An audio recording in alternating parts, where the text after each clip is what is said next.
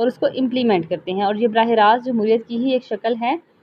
کہ ظاہر ہے کہ اتنی کم آبادی یعنی کہ صرف 300 افراد پر مشتمل یہ پیرش میٹنگ ہوتی ہے، میٹنگ کال کی جاتی ہے اور اس میں مقامی نوعیت کے مسائل کو مقامی سطح پر خود حل کیا جاتا ہے، نمائندوں کا انتخاب نہیں کیا جاتا۔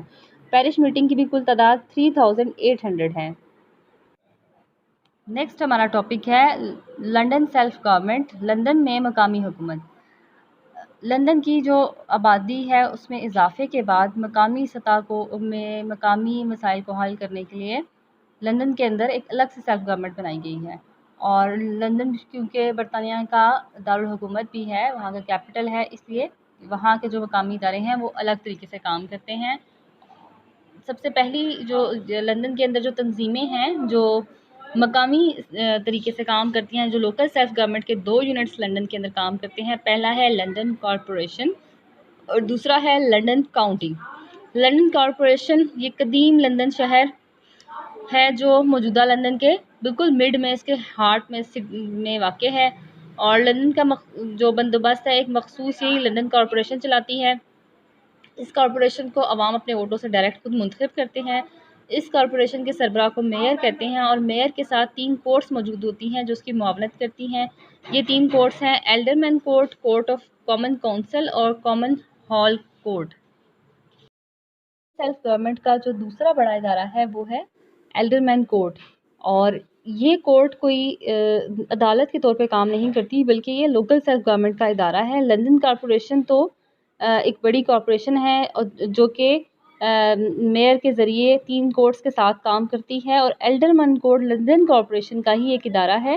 جس کے اندر 26 افراد شامل ہوتے ہیں، اور اس کا اپنا ایک میئر ہوتا ہے، اور اس کے جو ارکان ہیں وہ جب تک زندہ رہتے ہیں وہ اس کے ممبر رہتے ہیں اور اپنے فرائض ادا کرتے رہتے ہیں۔ اس کے بعد آتی ہے کورٹ آف کامن کونسل، یہ بھی ایک میئر اور 206 ارکان پر مشتمل ہوتی ہے، جس میں 26 ارکان جب ایلڈرمین کورٹ کے انکلوڈ ہوتے ہیں تو اس کی ٹوٹل ارکان کی تعداد 232 بن جاتی ہے، اور اس لارڈ میئر کامن کونسل کا بھی پریزیڈنٹ ہوتا ہے، اور اس کے اختیارات و فرائض جو ہم نے کل والے لیکچر میں بورو کونسل کے پڑھے تھے وہی اس کے اختیارات و فرائض ہوتے ہیں، یعنی لوکل لیول کی جتنی ایڈمنسٹریشن ہے اس کو گورن کرنا، تعلیم اور صحت کے نظام کو بہتر بنانا، لوکل لیول پر جتنی پل برجز وغیرہ ہیں ان کی کنسٹرکشن کروانا، اور سڑکوں کی تعمیر و مرمت وغیرہ۔ اس کے بعد آتے ہیں کامن ہال کورٹس۔ یہ کورٹ شہر کے معززین، یعنی کہ جس طرح سے آپ کو بتایا تھا کہ انگلینڈ میں عمرہ نوابوں کی تعداد کافی بڑی ہے، اور جو یہ کورٹ ہے یہ بھی انہی لارڈز پر مشتمل ہوتی ہے۔ ان کے اجلاس کبھی کبھی ہوتے ہیں اور صرف یہ قرارداد منظور کر کے ختم ہو جاتے ہیں۔ اوورآل ان کا کوئی خاص کام نہیں ہوتا، ان کی اہمیت یا ان کی ورکنگ بالکل ٹاؤن کمیٹی سے ریزیمبلنس کرتی ہے، اور ان تینوں کونسلرز جو ہیں ایلڈرمین کورٹ کی، کورٹ آف کامن کونسل اور کامن ہال کورٹ کی جو اکٹھی میٹنگز ہیں وہ بھی ہوتی ہیں، اور اس کا جو چیئرمین ہے وہ لارڈ میئر ہوتا ہے۔ لارڈ میئر ایک آنرری عہدہ ہے، اس کے پاس اختیارات نہیں ہوتے، نہ ہی یہ ملازموں کا تقرر کرتا ہے، لیکن اس کو پورے لندن شہر کا نمائندہ سمجھا جاتا ہے، اور لندن شہر کی ریپرزنٹیشن کسی بھی علاقے میں، کیونکہ انگلینڈ کے 4 یونٹس ہیں ویلز، اسکاٹ لینڈ اور نارتھ آئرلینڈ، تو وہاں پر کوئی بھی کہیں پر بھی اگر لندن سٹی کی نمائندگی کرنی ہو تو وہ لارڈ میئر ہی کرتا ہے۔ اس کے بعد آتی ہے لندن کاؤنٹی۔ پرانے لندن کے آس پاس جو آبادی بڑھی ہے ان کے لیے ان کی ضروریات کو مکمل کرنے کے لیے لندن کاؤنٹیز کو بنایا گیا ہے۔ اس کاؤنٹی کا نظام بھی جو کونسل ہے لندن کاؤنٹی کونسلز وہ چلاتی ہے، اور یہ 149 ارکان پر مشتمل ہوتی ہے۔ اس میں ایلڈرمین اور باقی کونسلرز ہوتے ہیں، ان کو بھی عوام اپنے ووٹوں سے چنتے ہیں جن کی میعاد 3 سال ہوتی ہے، اور جو ایلڈرمین ہیں ان کو یعنی کونسلرز کو 3 سال اور ایلڈرمینز کو 6 سال کے لیے چنا جاتا ہے۔ ان کا کام بھی لوکل لیول کے جتنے بھی کام ہیں ان کو دیکھنا ہے۔ جو کام سینٹرل لندن میں لندن کارپوریشن کرتی ہے وہی لندن کی سراؤنڈنگز میں جو آبادی ہے وہ اس آبادی کو کہ اس طرح کے کام کرنے کے لیے لندن کاؤنٹی ورک کرتی ہے، اور اس کا کام بھی تعلیم کے مواقع پیدا کرنا، صحت کی سہولیات کو لوکل لیول پر بہتر بنانا، آمد و رفت اور تفریح کے ذرائع کو بہتر کرنا، سڑکوں کی تعمیر وغیرہ، وہی سارے کام ہیں۔ اور لندن کاؤنٹی ایک کافی رسپانسبل اور با اختیار ادارہ ہے جس کے پاس کافی سارے اختیارات ہوتے ہیں۔ لندن کاؤنٹی کے اندر بھی 28 باروز ہیں، اور اس میں ایک لارڈ میئر، میئر اور کونسل شامل ہوتے ہیں۔ اور یہ بھی بالغ حق رائے دہی کی بنیاد پر چنا جانے والا ایک ادارہ ہے۔ اس کے بعد آتا ہے لندن کی جو ڈسٹرکٹ اس کی ہے، لندن ایک ڈسٹرکٹ کے طور پر کس طرح سے ورک کرتا ہے۔ اس کی جو London metropolitan district, metropolitan basically ہم بڑے شہروں کو کہتے ہیں، جیسے جو کہ دنیا کے بڑے بڑے شہروں میں شمار ہوتا ہے، London is one of them۔ تو اس کا جو لندن ایک میٹروپولیٹن سٹی کے طور پہ کام کرتا ہے، تو اس کی اپنی ہی ایک، ویسے بھی ہر وفاقی ملک میں، زیادہ تر وفاقی ملک میں وفاقی جو پولیس ہے وہ الگ سے کام کرتی ہے، اس کا اپنا ایک ڈپارٹمنٹ ہوا ہے۔ اسی طرح لندن کے بھی جو ضلعی انتظامیہ ہے اس کا ایک اپنا پولیس ڈپارٹمنٹ بھی ہے، اس کا سربراہ پولیس کمشنر کہلاتا ہے۔ اور لندن کا جو یہ ٹوٹل علاقہ جس کو یہ گورن کرتا ہے، یہ تقریباً 700 مربع میل سے زیادہ کا بنتا ہے جس کو یہ دیکھتا ہے، اور اسی پولیس کے ذریعے جو میٹروپولیٹن سٹی پولیس کہلاتی ہے، اس کے ذریعے یہ اس کو جتنے بھی کام ہیں ان کی نگرانی کرتا ہے۔ جو ایفیکیسی ہے، فائدہ ہے یا امپورٹنس ہے لوکل سیلف گورنمنٹ کی، وہ برطانیہ کے اندر کیا ہے؟ بیسکلی ہم اس جو لوکل سیلف گورنمنٹ کا یہ جتنا بھی نظام ہے، اس کو ہم دیکھیں تو یہ بہت ہمیں پیچیدہ مشکل نظر آتا ہے، لیکن اگر ہم دیکھیں تو یہاں پر بہت سے ایسے ادارے ہمیں نظر آتے ہیں جہاں پر عوام کی براہ راست جمہوریت ہمیں نظر آتی ہے۔ عوام اپنے نمائندوں کا انتخاب بنیادی سطح پر نہیں کرتے، بلکہ خود اکٹھے ہو کر اپنے مسائل کا حل خود ڈھونڈتے ہیں، اور اس کے بعد جہاں پر لوگوں کی تعداد 300 سے زیادہ ہوتی ہے، وہاں پر وہ اپنے مقامی نمائندے چنتے ہیں اور اپنے مقامی مسائل کو مقامی سطح پر حل کرتے ہیں۔ تو ان جو لوکل سیلف گورنمنٹ کے انسٹیٹیوٹس ہیں، ان کا فائدہ سب سے پہلے یہ ہوتا ہے کہ یہ لوگوں کی سیاسی تربیت کرتے ہیں۔ جس طرح ہم انگلینڈ کے اندر ہی دیکھ سکتے ہیں کہ وہاں پر جتنے بھی یہ جمہوری ادارے قائم ہیں، چھوٹے چھوٹے یونٹ سے لے کے بڑے بڑے 700 تک ان کی تعداد ہے جو ہمیں نظر آتی ہے۔ اس طرح یہ جو لوگوں کی بیسک ٹریننگ ہے وہ کرتے ہیں، اور بنیادی طور پر اگر ہم ڈیموکریسی کو دیکھیں تو وہ صرف 5 سال بعد لوگوں کو ووٹ کا حق دے کر نہیں حاصل کی جا سکتی، نہ ہی کسی ملک کے اندر ہم ڈیموکریسی کو صحیح طرح سے ورک کرتے ہوئے دیکھ سکتے ہیں۔ اس کی جو اگزامپل ہے وہ ہم اپنے کنٹریز میں اسپیشلی اپنے کنٹری میں دیکھ سکتے ہیں۔ تو جو بنیادی طور پر لوگوں کو جمہوریت کا صحیح میننگ سکھانا، ان کو اپنے نمائندوں کا انتخاب خود سکھانا، یا خود اکٹھے ہو کر اپنے لیے اپنے فائدے کے لیے خود سے لیجسلیشن کرنا، یہ کام عوام براہ راست جمہوریت کے ذریعے سیکھتے ہیں یا انڈائریکٹ ڈیموکریسی کے ذریعے سیکھتے ہیں جو لوکل لیول پر ہوتی ہے۔ تو مقامی حکومت کا سب سے بڑا فائدہ یہ ہوتا ہے کہ لوگوں کو مقامی معاملات کو خود حل کرنا آتا ہے، ان کی سیاسی تربیت ہوتی ہے، انہیں پبلک اداروں کو چلانے کا جب موقع ملتا ہے تو وہ ان چھوٹے اداروں سے ہوتے ہوتے بڑے اداروں تک پہنچتے ہیں، اور چھوٹے لیول سے بڑے لیول تک ایک سیاسی سمجھ بوجھ اور سیاسی جو ہمیں پختگی نظر آتی ہے انگلینڈ میں، وہ اسی لوکل سیلف گورنمنٹ کی ایک ہمیں ایفیکیسی کی وجہ سے ہے۔ اس کے علاوہ اس کا دوسرا فائدہ یہ ہے کہ جتنے بھی برطانیہ کے اندر سیاسی عہدے ہیں، جیسے وزیر اعظم ہے، عام وزراء ہیں، یا جتنے بھی اعلیٰ سیاسی عہدے ہیں، اگر ان کے پولیٹیکل بیک گراؤنڈ کو دیکھیں تو انہوں نے اپنے پولیٹیکل کریئر کا آغاز کسی نہ کسی لوکل سیلف کے ادارے سے کیا۔ تو لوکل سیلف کے یہ ادارے عوام کو لیڈرشپ سکھانے میں اہم کردار ادا کرتے ہیں، اور اس سے نئی قیادت کے لیے راہ ہموار ہوتی ہے۔ اس کے علاوہ اس لوکل سیلف گورنمنٹ کے ادارے کا ایک تیسرا فائدہ یہ ہے کہ کام کی تقسیم کر دیتا ہے، اور جو مرکزی حکومت ہے کیونکہ وحدانی طرز حکومت پر کام کرتی ہے، تو صرف ایک مرکزی حکومت ہے، تو اس کے اوپر پریشر اتنا زیادہ بلڈ نہیں ہوتا، بلکہ لوکل لیول کے جتنے بھی معاملات ہیں وہ لوکل لیول پر حل ہو جاتے ہیں۔ اس کے علاوہ مقامی مسائل سے آگاہی ایک جگہ پر لندن میں بیٹھے ہوئے افراد کو نہیں ہو سکتی۔ حکومت جتنی بھی ایفیشینٹلی کام کرے تو وہ ویلز کے کسی قصبے کے معاملات کو، اسکاٹ لینڈ کے کسی قصبے، کسی شہر دیہات کے معاملات کو، یا نارتھ آئرلینڈ کے نہیں جان سکتی، ایون انگلینڈ کے بھی نہیں جان سکتی۔ تو ان مقامی مسائل کو کی جو ایشوز ہیں، یہ جو مقامی مسائل ہیں، ان کو بہترین طریقے سے حل کرنے کا ایک یہی ذریعہ ہے کہ ان کو مقامی حکومت کے ذریعے ہی حل کیا جائے، اور اس طرح جو مقامی لوگ ہیں ان کو اپنے مسائل کا بہترین طریقے سے علم ہوتا ہے، اور اس کو بہتر طریقے سے حل کر کے کئی جو انتظامی پیچیدگیاں ہیں ان کو دور کرنے کا باعث بنتے ہیں۔ نیکسٹ جو ہمارا ٹاپک ہے وہ ہے correlation of the central government and local self government, مرکزی حکومت اور مقامی اداروں کا باہمی تعلق۔ بنیادی طور پر برطانیہ میں ایک جو نظام رائج ہے اس کو ہم وحدانی طرز حکومت کہتے ہیں، جس میں مرکزی حکومت بہت با اختیار ہوتی ہے، وہ اپنی مرضی سے اپنی معاونت کے لیے، امداد کے لیے لوکل لیول کے جتنے بھی ادارے ہیں ان کو بنا تو سکتی ہے، لیکن ان کو جب چاہے ختم بھی کر سکتی ہے۔ آئینی لحاظ سے مکمل اختیارات کی مالک مرکزی حکومت ہی ہوتی ہے۔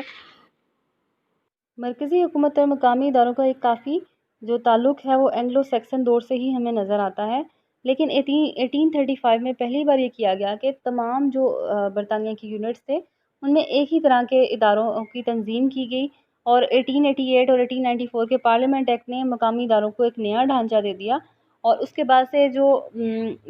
یہ مرکزی حکومت تھی اس نے ان اداروں کی، جو مقامی حکومتیں اختیاری کے ادارے تھے، ان کی مدد بھی شروع کر دی۔ اس طرح جو پہلے لنڈن کی حکومت کا یا مرکزی حکومت کا مقامی حکومتوں کے اوپر کنٹرول نہ ہونے کے برابر تھا، وہ کافی حد تک بڑھ گیا۔ سٹارٹ میں ایسا تھا کہ تقریباً 1850s میں جب 35 میں ان اداروں کو پہلے تو منظم کیا گیا، ایک طرح سے ان کی آرگنائزیشن یا تنظیم ایک طرح سے ان کی گئی، لیکن اس کے باوجود یہ ادارے کافی حد تک خود مختار ہی رہے، اور جو مرکزی حکومت تھی لنڈن کی وہ ان کو کم سے کم ان کے اندر مداخلت کرتی تھی، لیکن پچھلے 50 سالوں سے برطانیہ کے اندر مرکزی حکومت کا مقامی اداروں سے رابطہ بھی کافی بڑھ گیا، اور یہ منظم اور مربوط طریقے سے کام کرنے لگی ہے، اور یہ اپنی جو مرکزی حکومت ہے نگرانی کے فرائض بھی ادا کرتی ہے۔ مرکز کے اوپر اس کا عمل دخل اور مرکز کا ان اداروں کے اوپر عمل دخل اور کنٹرول کافی حد تک بڑھ گیا ہے۔ مرکز کی جو مداخلت کی بنیادیں ہیں وہ درج ذیل ہیں۔ سب سے پہلے یہ ہے کہ جوڈیشل کنٹرول ہے مرکز کا۔ اگر کوئی مقامی ادارہ اپنی ذمہ داریوں کو صحیح طرح سے ادا نہیں کرتا، کسی فرد کو کسی مقامی ادارے کے فرد سے یا سربراہ سے کسی قسم کی کوئی شکایت ہوتی ہے تو وہ عدلیہ کا دروازہ کھٹکھٹا سکتا ہے، اور اس لیے حکومت عدلیہ کے ذریعے مقامی اداروں کی کارکردگی کی نگرانی کر سکتی ہے۔ دوسرا یہ ہے کہ مقامی ادارے صرف انہی اختیارات کو استعمال کر سکتے ہیں جو کہ پارلیمنٹ کے قانون کی روح سے انہیں حاصل ہیں، اور اگر کوئی ادارہ مرکزی قانون کی قائم کردہ حدود سے تجاوز کرتے ہوئے اپنے اختیارات کا ناجائز استعمال کرتا ہے تو مقامی ادارے کی پالیسیوں اور فیصلوں کے خلاف عدلیہ کو رجوع کیا جا سکتا ہے، اور اگر عدلیہ کہتے کہ پالیسی کا یا فیصلہ قانون و نوعیت کا ہے تو ٹھیک، ورنہ ادارے کو اپنی پالیسی یا فیصلہ واپس لینا پڑتا ہے۔ اس کے بعد آتا ہے ایڈمنسٹریٹو کنٹرول۔ حکومت کے پاس صحت، تعلیم کا محکمہ ہوتا ہے، اس کے علاوہ تجارت، زراعت، ٹرانسپورٹ، لیبر وغیرہ اور ترقیاتی منصوبے حکومت کے پاس، مرکزی حکومت کے پاس ہوتے ہیں، لیکن جو علاقائی حکومتیں ہوتی ہیں تعلیم کے، صحت کے بنیادی کام ان کی ذمہ داری بھی ہوتی ہیں، تو مرکزی حکومت ان کو مالی امداد اور گرانٹس بھی فراہم کرتی ہے، اور اس کے ساتھ ساتھ ان کی سپرویژن کا کام بھی کرتی ہے۔ اس کے ساتھ ساتھ مرکزی حکومت پہلے تو ایسے تھا کہ صرف مرکزی قوانین بناتی تھی، اور بائی لاز کو کانسٹیٹیوٹ کرنے کا اختیار، بائی لاز کو بنانے کا یا ضمنی قوانین کو بنانے کا اختیار علاقائی یا لوکل سیلف گورنمنٹ کے پاس تھا، لیکن آہستہ آہستہ لوکل سیلف گورنمنٹ کے پاس سے یہ اختیار بھی جاتا رہا۔ اب جو بائی لاز ہیں وہ بھی زیادہ تر مرکزی حکومت کی طرف سے بنائے جاتے ہیں، اور اگر مرکزی حکومت ان بائی لاز کو نہیں بھی بناتی تو جو لوکل سیلف گورنمنٹ ہے اگر وہ بائی لاز کو خود بناتی ہے تو اس میں یہ خیال کیا جاتا ہے کہ وہ مرکزی حکومت کے بنائے ہوئے قوانین سے متصادم نہ ہوں۔ اس کے علاوہ مقامی اداروں کی طرف سے انسپیکشن بھی کی جاتی ہے۔ مرکزی انتظامیہ اپنے مقرر کردہ انسپیکٹرز کے ذریعے ان اداروں کی انسپیکشن کرتی ہے۔ خاص طور پر تعلیم اور پولیس کے امور کے اوپر گہری نظر رکھی جاتی ہے۔ اگر کوئی ادارہ صحیح طریقے سے کام نہ کر رہا ہو تو اس کو وارن کیا جاتا ہے، اور ان کی وارننگ کو نظر انداز کرنا کسی مقامی ادارے کے بس کی بات نہیں ہوتی۔ اس کے علاوہ مرکزی حکومت کی طرف سے ان جو یہ ادارے ہیں، مقامی ادارے، ان کو فنڈز اور گرانٹس دی جاتی ہیں، ان کے مختلف منصوبوں کے لیے رقوم فراہم کی جاتی ہیں، اور مرکزی حکومت کی منظوری کے بغیر جو علاقائی حکومتیں ان کو کسی قسم کی گرانٹ یا امداد نہیں مل سکتی۔ تو مالیاتی کنٹرول کی وجہ سے بھی مرکزی حکومت کا ان جو لوکل سیلف گورنمنٹ کے ادارے ہیں ان کے اوپر کنٹرول بہت زیادہ بڑھ گیا ہے۔ پارلیمنٹ کی طرف سے جتنے بھی گرانٹس کو منظور کیا جاتا ہے، قرضے منظور کروائے جاتے ہیں، وہ سب کی بھی مرکزی حکومت کی طرف سے ہوتے ہیں۔ اس کے علاوہ آڈٹس کا نظام مرکزی حکومت دیکھتی ہے کہ حسابات صحیح طریقے سے چل رہے ہوں، کسی قسم کے فنڈنگ کو غیر قانونی طور پر ضائع نہ کیا جائے، خرچ نہ کیا جائے کسی اور مد میں، تو یہ سارا کنٹرول مالیات کا مرکزی حکومت کا مقامی اداروں کے اوپر ہوتا ہے۔ اس کے علاوہ برطانیہ کی پارلیمنٹ کا بھی کنٹرول بہت زیادہ ہے۔ برطانیہ میں اقتدار اعلیٰ کے مالک برطانیہ کے اندر پارلیمنٹ کو کہا جاتا ہے، اور برطانیہ میں جو لوکل سیلف گورنمنٹ کے ادارے ہیں ان کے لیے بھی بنیادی طور پر جو لیجسلیشن ہے وہ پارلیمنٹ ہی کرتی ہے۔ پارلیمنٹ کی بتائی ہوئی حدود کے اندر، اس کے بنائے ہوئے قوانین کے اندر ان اداروں کو کام کرنا پڑتا ہے۔ پارلیمنٹ بنیادی قوانین بھی بناتی ہے، اس کے علاوہ ان کے لیے جو ضمنی قوانین یا بائی لاز ہیں وہ بھی بناتی ہے، اور اگر یہ ان اداروں کو بعض اوقات ضمنی قوانین بنانے کا، بائی لاز بنانے کا اختیار دیا جاتا ہے، لیکن یہ اختیار پارلیمنٹ کا اپنا دیا ہوا ہے، وہ کسی بھی بائی لا کو خود سے مسترد کرنے کا اختیار بھی رکھتی ہے۔ اس طرح ان مقامی اداروں کی جو بھی حیثیت ہے وہ پارلیمنٹ کی دی ہوئی ہوتی ہے، وہ جب چاہے اسے ختم کر سکتی ہیں، جب چاہے اسے تبدیل کر سکتی ہیں، اور پورے ملک میں جو متوازن اور یکساں نظام ہے وہ مرکزی حکومت کی وجہ سے ہی ہمیں دکھائی دیتا ہے، اور کوئی بھی ادارہ پارلیمنٹ کے جو متعین کردہ اصولوں کے خلاف عدلیہ کا دروازہ نہیں کھٹکھٹا سکتا، اور اس طرح ہمیں جو پارلیمنٹ کا کنٹرول ہے وہ مرکزی جو یہ علاقائی حکومتیں ہیں ان کے اوپر کافی زیادہ نظر آتا ہے۔ تو اس طرح اب جو برطانیہ کے اندر نظام کے اندر ہم نے یہ نئی روایت دیکھی ہے وہ یہ ہے کہ لوکل سیلف گورنمنٹ مرکزی حکومت کے انڈر ہی کام کرتی ہیں، اور ان کے ساتھ مل کر ایک مربوط طریقے سے اس نظام کو سکسیسفلی چلا رہی ہیں۔